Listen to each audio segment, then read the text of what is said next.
read this, period. The ordinance you propose violates patients' right under MMMP. You can't deny a patient under 21 the right to use medical marijuana with a doctor's prescription, not to mention it invades the rights and privacy of searching someone's house without a warrant. I'm all for the safety of the community and neighbors, but violating patients' rights will not be tolerated, and we will take it to court. I'm a caregiver for disabled Army veterans, and this ordinance will affect them accessing safe medication. I think there are better ways to go about this, and some changes need to be made to the ordinance proposal. Thank you for your time. Thank you. Mr. Thompson, any other comments with regard to this matter? If I can, Madam Chairman, just a brief summary. And I know a lot of this information is in your letter, but for the folks that are out there in the audience, both audiences, on June 21st, the Board of Trustees voted to refer this proposed language, which is requesting an amendment to Zoning Code, Chapter 1300, Medical and Recreational Marijuana Cultivation, Storage, Processing, and Exchange, to you, the Planning Commission, for you to review and hold the required public hearing. The proposed language, in summary, as applicable under state law, obviously, one, ensures marijuana is cultivated, stored, and possessed in an enclosed locked facility. Two, provides for spatial restrictions that includes height, aisleway, and doorway, and distance from wall regulations, electrical supply regulations under applicable codes.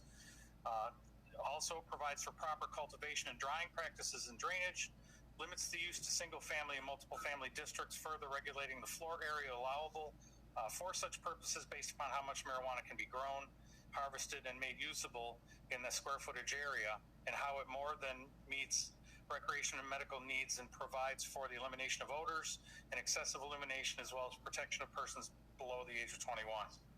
As well, it requires a certificate be issued through the Clinton Township Building Department, further requiring inspection and yearly renewal. And last, establishes penalties for offenses to this proposed ordinance. So that's the ordinance in summary. Thank you. Thank you, Mr. Thompson. Okay, shall we go through this ordinance? We want to go through this line by line, or should I say paragraph by paragraph? Well, this is a public hearing. So, okay. You do need to open that. Okay, so we can open the public hearing. Is there a motion? So move. Also. Roll call, please. Mr. DeBartolomeo? Yes. Mr. Kurd? Yes. Ms. Mosley? Yes. Mrs. Patton? Excuse me? Yes. Mr. Potter? Vote yes. Mr. Ritter? Yes. Thank you.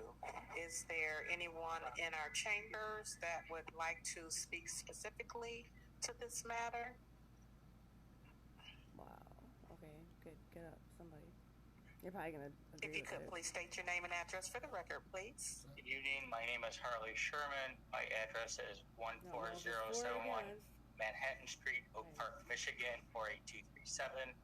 My office address is 42657 Garfield Road, Suite 216, Clinton Township, 48038. One question of clarification on the proposal, and then a couple comments. In the paragraph 1300.06, at one point it says, pursuant to the MMMA is allowed up to 5,500 square feet to cultivate process, including drying, etc. And then at the bottom of that paragraph it says 200 square feet or less. So I think that I'm trying to reconcile the 55 square feet to the 200 square feet. Yeah, that's my question too. I can address that if you... Go ahead, Mr. Okay. Thompson. Thank you. And sir, I understand. I had the same question when I first read it. Thank you. And what it really boils down to is this: any individual patient or caregiver under this section is allowed up to 55 square feet to cultivate, process, all those things. We have to assume that there might be multiple caregivers, say, living in a home or living in an apartment, and we have to make I'm not sure what the word I'm looking for is, make ready for that, right? But there has to be a limit set regardless, right? Of 200 square feet, and that 200 square feet actually is consistent with the current ordinance in the zoning code right now. Yeah. But so it presupposes that there might be multiple growers or caregivers or patients living in one establishment. I understand. Thank you. You're welcome. For the state of Michigan law regarding this, you can have up to 5 patients plus yourself, so up to 72 plants. Correct. So even if you had 200 square feet, that's not going to be enough for 72 plants. I think there might be some violation to the state law on that. Mr. Sherman, speak it to the microphone. I'm sorry. So the state allows five patients plus a caregiver, so 72 plants. Not sure that even if there were 6 caregivers first of all, for one caregiver in the house, the 55 square feet would not be enough to hold the 72 plants to allow them to grow to proper size. My other issue or concerns are the elimination of odors and excessive illumination. Does this imply that you're also going to enforce smoking in public and cigarette smoke smell and so on and so forth? I like this guy. And regarding the illumination, what are you guys going to do about excessive holiday lights? I'm trying to write all this down. Sorry, I can slow down. I definitely appreciate your concern, and it is an issue. I know, in reading other reports in other communities, there are processing equipment that could be highly dangerous. So I appreciate your concern about the safety. I just think there's some concerns here that specifically target marijuana and ignore other related, things, the illumination and the other offensive odors. Understood. So just appreciate if you could take that into consideration. Okay, sure. Thank you. Mr. Sherman, we appreciate your comments. You all have a good night. Thank you. Is there anyone else in our chambers that would like to speak to this matter? Seeing and no one else in the chambers to speak to this matter, Bruce, do we have anyone online that would like to speak to this matter? Yes. Yes, we have a Cindy, and I'm not going to try the last name because I know it probably won't work out so well. But I will turn on her microphone. No, I don't know. I don't have her disconnected. There she goes. So Cindy, if you could, it's your opportunity to speak. And Cindy, before you speak, if I could just remind everyone to please limit your comments to 3 minutes. Thank you. Go ahead, Cindy. Hi, everyone. I don't know if you can hear me. Can you hear me okay? Yes. Yes. Okay. I don't know if you can see me either. I'm having issues on my end. Everything is frozen video-wise, so I can't see any of you. But I can hear you, so it works. My name is Cindy Fayadellum. I'm a 39-year-old medical marijuana patient, and I live in Flushing, Michigan, where we're going through a similar issue ordinance right now. I'd like to point out that there are pediatric medical marijuana patients in the state of Michigan. Anyone from age of a baby to age of 20 years old, and one day from turning 21, can use medical marijuana in the state of Michigan. For pediatric use, they need 2 doctors to approve it. An adult needs 1. And I don't know if you've been watching the news today, but with everything that's going on in Afghanistan, this would say that our soldiers that are over there who are old enough to carry a rifle and get post-traumatic stress syndrome at 18 and come home before they're 21 could not use or cultivate medical marijuana in their home. And I think that's absolutely ridiculous. Another thing I want to point out is with all the townships around that are coming with these ordinances, they're making it incredibly hard for patients like me to find our medication close to home. Right now, I just got my card in June, and all the little townships around me are putting things through like this, so I can't find a caregiver right now. I'm forced to use a dispensary until everybody makes up their mind where I can have my medicine grown by someone else because I can't grow it for me because I am physically disabled. So I just want to say that please, please, please take the patients into consideration.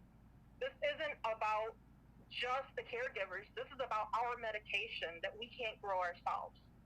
So I appreciate the opportunity to speak, and thank you for allowing me to speak today. Thank you, Cindy. We appreciate your comments.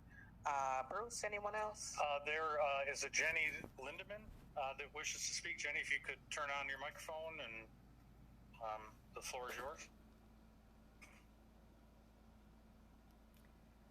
Hello. I'm trying to get my video up for you real quick. Hi. Hi, my name is Jenny Lindemann, and I'm a member of the Michigan chapter for Americans for Safe Access. And I'm here today to talk about your ordinance and express that I do understand what you're going through as far as trying to reduce some nuisances, and you want to make sure that you're reducing crime. But on page... Jenny, did you give your address for the record? Sure. If you could give your address for the record, please. Sure. 6110 D-Land Road, Flushing, Michigan, 48433.